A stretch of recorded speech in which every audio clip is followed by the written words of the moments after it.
அன்பார்ந்த சில மக்கள் உங்கள் எல்லோருக்கும் வணக்கம். இந்த பதிவுடைய முக்கிய நோக்கம் என்னன்னா, தமிழக முதலமைச்சராக அமர்ந்திருக்கின்ற திரு விஜய் அவர்கள் சினிமா துறை வளர்ச்சி சம்பந்தமா எந்த உதவியும் செய்யக்கூடாது அப்படிங்கறத இந்த வீடியோ பதிவுடைய முக்கிய நோக்கம்.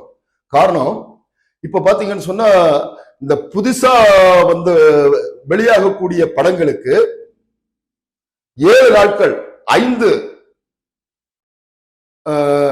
7 நாட்கள் வந்து 5 ஷோ ஓடலாம் அப்படின்னு சொல்லிட்டு ஒரு அறிவிப்பு வெளியிட்டு இருக்காங்க. மக்களே, நான் என்ன கேட்கிறேன், சினிமா துறையிலிருந்து வந்தவர் முதலமைச்சர். ஓகே, முதலமைச்சர் எந்த துறையிலிருந்து வரலாம். ஆனால் சினிமா என்பது வேறு, அரசியல் என்பது வேறு. சினிமா துறையில இருக்கக்கூடிய நேரத்துல நம்மளுடைய மதிப்பு வேற, இப்போ அரசியல் துறையில இருக்கும்போது நம்முடைய மதிப்பு வேற. இப்போ அரசியல் துறைக்கு வந்திருக்கீங்க. 8 கோடி மக்களுடைய தந்தை, 8 கோடி மக்களுடைய பிரச்சனையை தீர்க்கக்கூடிய ஒரு பொறுப்பில் இருப்பவர் தான் முதலமைச்சர். அப்போ நான் என்ன சொல்றேன், ஒரு மக்களா இருந்தாலும் சரி, இல்ல அதிகாரிகளோ இல்ல ஆட்சியாளர்களோ யாரா இருந்தாலும் எந்த ஒரு துறைக்கு வந்து நம்ம முக்கியத்துவம் கொடுக்கிறோமோ அந்த துறை தான் நாட்டுடைய வளர்ச்சியா இருக்கும். இப்ப எடுத்துக்காட்டா நம்ம பிள்ளைகள் எல்லாம் பாத்தீங்கன்னு சொன்னா, ஒரு நடிகருக்கு ஒரு மன்றங்கள் அமைச்சு அந்த நடிகரை வாழ வைக்க 100 கூத்தாடிகள் தான் இந்த நாட்டில் உருவாவாங்க. அதே மக்கள் அப்துல் கலாம் மாதிரி ஒரு விஞ்ஞானிக்கு வந்து ஒரு 100 மன்றங்கள் அமைச்சு அதன் வழியே வந்து செயல்படும் போது 100 விஞ்ஞானிகள் உருவாவாங்க. அப்ப 100 நடிகர்கள் உருவாகும் போது நாடு இன்னும் கூத்தாடியா மாறும். நாடு வளர்ச்சி இல்லாத சமுதாயமாய் போயிடும், முட்டாள் சமுதாயமாய் போயிடும். ஆனால் ஒரு அப்துல் கலாம் போன்ற ஒரு விஞ்ஞானிகளுக்கு வந்து மன்றங்கள் அமைச்சு அதன் மூலம் செயல்படும் பொழுது இன்னும் 100 விஞ்ஞானிகள் உருவாகும் பொழுது நம்ம நாடு இந்தியாவை உலகத்திலே முதன்மையான நாடா வரும். அப்போ எந்த துறைக்கு வந்து முக்கியத்துவம் கொடுக்கணும் அப்படின்னு மக்களும் ஆட்சியாளர்களும் அதிகாரிகளும் புரிந்து கொள்ள வேண்டும். நம்ம எந்த துறைக்கு முக்கியத்துவம் கொடுக்குமோ அந்த துறை தான் வளரும். எடுத்துக்காட்டா சினிமா துறைக்கு முக்கியத்துவம் கொடுத்தீங்கன்னா நடிகர்கள் உருவாங்க, டான்ஸ் உருவாகும், தியேட்டர்கள் உருவாகும். இதெல்லாம் வந்து நாட்டுடைய மேம்பாடு அல்ல, மக்களுடைய வளர்ச்சி சம்பந்தப்பட்டது அல்ல. இப்போ தமிழக முதலமைச்சர் வந்து சினிமா துறையில வந்தவர் தான். ஆனா இன்னைக்கு 8 கோடி மக்களுடைய தலைவர் தானே. அப்ப எப்படி இருக்கணும்? அவர் வந்து இங்க முதலமைச்சரா வர்றதுக்கான காரணமாக இருந்த மக்கள் வந்து தற்குறிகள் என்று அப்படின்னு சொல்லிட்டு நிறைய வீடியோக்களே பார்த்திருக்கோம். நிறைய மக்கள் சொல்றாங்க. காரணம், தற்குறிகள் என்று சொல்வதற்கு காரணம் என்ன? அந்த பிள்ளைகளுடைய நடவடிக்கைகள் தான். தற்குறிகள் யார்? எல்லாம் நம்ம தமிழ் மக்கள், நமது பிள்ளைகள், நமது உறவுகள். அப்போ அவங்க தற்குறிகள் அப்படின்னு பிறர் ஒரு ஆள் சொல்றாங்கன்னு சொன்னா அவங்களுடைய நடவடிக்கைகளை பார்த்து சொல்றாங்க. அப்போ உங்களுக்கு வந்து ஓட்டு போட்டு உங்களை ஜெயிச்சு வச்சு இன்றைக்கு முதலமைச்சரை உட்கார வச்சிருக்காங்கன்னா அந்த தற்குறிகள் பொருளாதாரத்துல எப்படி இருக்காங்கன்னு பாருங்க முதலமைச்சர்களே. முதலமைச்சர் அவர்களே, அந்த தற்குறிகள் வந்து தற்குறிகள் அழைக்கப்படுகின்ற என்னுடைய சமுதாயத்துடைய தமிழ் மக்கள் பொருளாதாரத்துல எப்படி இருக்காங்க, அறிவு சார்ந்த துறையில எப்படி இருக்காங்க, அவங்களுடைய எதிர்கால வாழ்க்கை எந்த நிலையை நோக்கி போயிட்டு இருக்கு அப்படிங்கறத நீங்க முதல்ல வந்து சிந்திக்கணும். ஒரு முதலமைச்சரா இருக்கக்கூடிய ஒரு நாட்டுடைய முதலமைச்சர் நாட்டையும் மக்களையும் நேசிக்கக்கூடியவரா இருக்கணும். அப்படிப்பட்ட ஒரு முதலமைச்சரா இருந்தாலும் அந்த நாடும் மக்களும் மொழியும் வளரும். உங்களை வாழ வைத்து உங்களை முதலமைச்சராக்கி இங்கு பதவியில் உட்கார வைத்திருக்காங்கன்னா அது தமிழ் மக்கள் செய்த ஒரு உதவிதான்.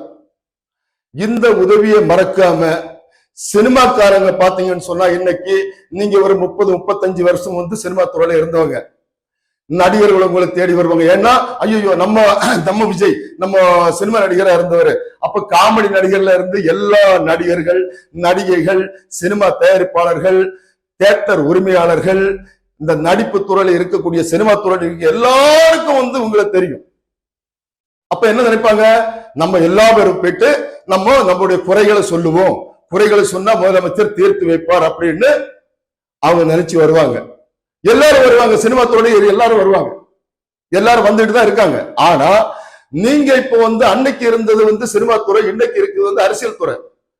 8 கோடி மக்களுடைய தலைவர் அப்படிங்கிற முறையில சினிமாக்காரங்களுக்கு ஆதரவு கொடுக்கிறதா இல்ல நாட்டுடைய மேம்பாட்டுக்கு ஆதரவு கொடுக்கிறதான்னு பாருங்க. ஒரு படம் வந்து வெளியாகுது, அந்த படத்தினால் இந்த நாடு வந்து குட்டிச்சுவர் ஆகுதை பொழிய அந்த படத்தால வந்து மக்கள் வந்து மேன்மை அடையல. ஏதோ ஒரு பொழுதுபோக்குக்காக படத்தை பாக்குறாங்கன்னு சொன்னா இன்னைக்கு வாழ்க்கையே பொழுதுபோக்கி நிறைய மக்களுடைய வாழ்க்கை வீணா போகுது. முதலமைச்சர் வர இப்போ வந்து 5 ஷோ ஓடலான்னு சொல்லிருக்காங்க. அப்ப மக்கள் யாருமே வந்து வேலைக்கு போக மாட்டாங்க, தியேட்டர்ல தான் கிடப்பாங்க.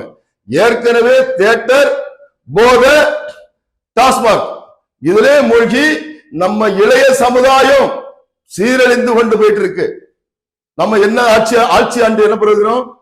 நாடு நல்லா இல்லாம, மக்கள் நல்லா இல்லாம நம்ம ஆட்சியை வந்து யாருக்காக ஆள்றோம்? சம்பாதிக்கிறோம் பணத்தை வந்து யாரு எங்க கொண்டு போறது? யாருமே வந்து பணத்தை கொண்டு போக முடியாது, யாருமே திண்ணியம் தீர்க்க முடியாது. தேவையான அளவுக்கு தான் ஒரு மனிதனுக்கு பணம் தேவை. ஆனா இன்றைக்கு சினிமா துறையில இருக்கிறவங்க கோடி கோடியா சம்பாதிக்கிறாங்க, மக்களே கோடி கோடியா சம்பாதிக்கிறாங்க. ஆனா யாருமே சம்பாதிக்கிறேன்னு சொல்லல. சம்பாதிச்சு வெளிநாடுகள்ல பணத்தை, வெளிநாடுகள்ல சொத்துக்களை வாங்குறாங்க, லக்ஸரியான கார்ல போறாங்க, ஏரோப்ளைன் வாங்குறாங்க, பிளைட் வரைக்கும் வச்சிருக்காங்க இன்னைக்கு நடிகர்கள்.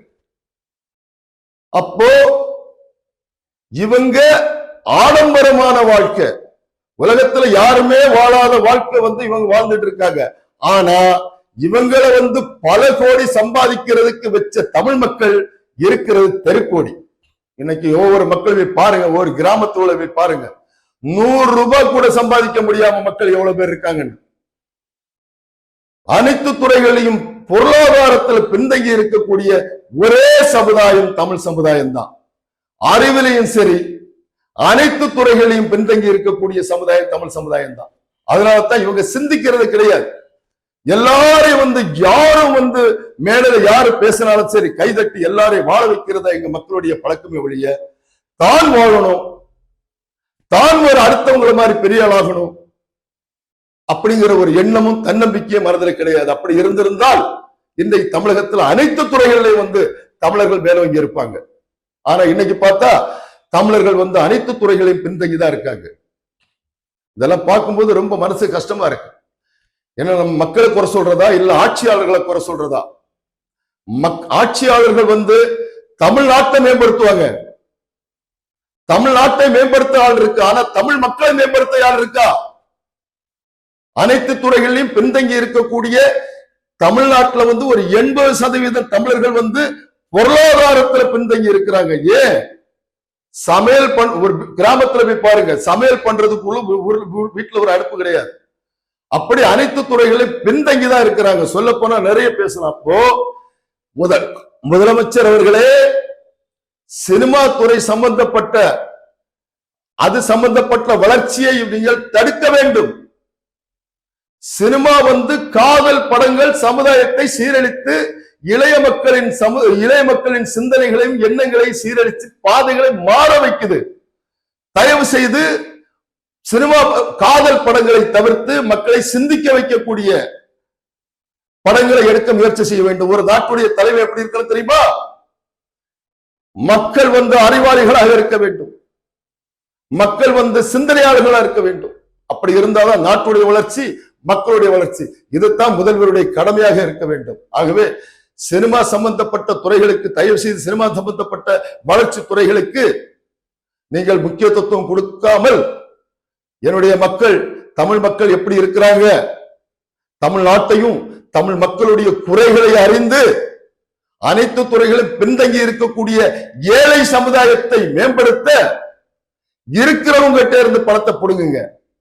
எவனும் பணம் இருக்குன்னு சொல்ல மாட்டான். கோடி கோடி கோடி கோடிகாரியா இருந்தாலும் அவன் இன்னும் பணத்தை சம்பாதிக்கதான் ஆசைப்படுறானே ஒழிய யாருக்கும் உதவி செய்யற என்ற எண்ணம் வந்து யாருக்கும் கிடையாது. இத மக்களே நீங்களும் புரிந்து கொள்ள வேண்டும். எந்த ஒரு பணக்காரரை பார்த்தாலும் உங்களுக்கு உதவி செய்யற மாதிரி இல்ல, உங்ககிட்ட இருந்து ஒரு 10 ரூபாய் கொடுங்க முடியுமான்னு பார்ப்பாங்க. இதுதான் உலகம். இந்த உலகத்தை நீங்க புரிஞ்சுக்கிட்டு நீங்க வாழுங்க மக்களே. ஏன்னா சமுதாயத்துல வந்து ஏழைகளா இருந்தீங்கன்னு சொன்னா நம்ம தமிழ் சமுதாயம் அப்படியே மடங்கி போயிடும். ஏன்னா அனைத்துக்கும் தேவைப்படும். பொருளாதாரத்திலே அனைத்து துறைகளையும் தமிழர்கள் மேன்மை அடைஞ்சு வந்தா மட்டும்தான் நம்ம தமிழ்நாடு தமிழர்களாக இருக்க முடியும். இதை நன்றாக புரிந்து கொள்ளுங்கள். ஆகவே திரு முதலமைச்சர் அவர்கள் இந்த வீடியோ மக்களை இந்த வீடியோ முடிஞ்ச வரைக்கும் பகிருங்க மக்களை. எனக்கு தெரிஞ்ச வரைக்கும் முடிஞ்ச வரைக்கும் என்ன நான் போட்ட வீடியோக்கெல்லாம் மக்கள் என்னன்னு தெரியல, ஒரு லைக் பண்றது கிடையாது, ஒரு கமெண்ட் பண்றது கிடையாது. என்ன என மூச்சு சரியில்லையா, என்னுடைய பேச்சு சரியில்லையா, எந்த குறைகளா இருந்தாலும் சொல்லுங்க மக்களை, முடிஞ்ச வரைக்கும் பகிர்ந்து விடுங்க. நான் திருப்பியும் கேட்கிறேன், தமிழக முதலமைச்சர் அவர்கள் சினிமா துறை வளர்ச்சி சம்பந்தப்பட்ட எந்த ஒரு நடவடிக்கைக்கும் முக்கியத்துவம் கொடுக்காம தமிழ்நாடு தமிழ் மக்களுடைய வளர்ச்சிக்கு என்னென்ன திட்டங்கள் எடுக்க வேண்டுமோ அந்த திட்டத்தை எடுத்து நாட்டையும் மக்களையும் சிறப்படைய செய்து இப்படிப்பட்ட ஒரு முதல்வரை நாங்கள் பார்த்ததில்லை அப்படின்னு புகழக்கூடிய வகையில உங்களுடைய ஆட்சி இருக்க வேண்டும் என்று மனதார வேண்டிக் கொண்டு விடைபெறுகிறேன். நன்றி, வணக்கம்.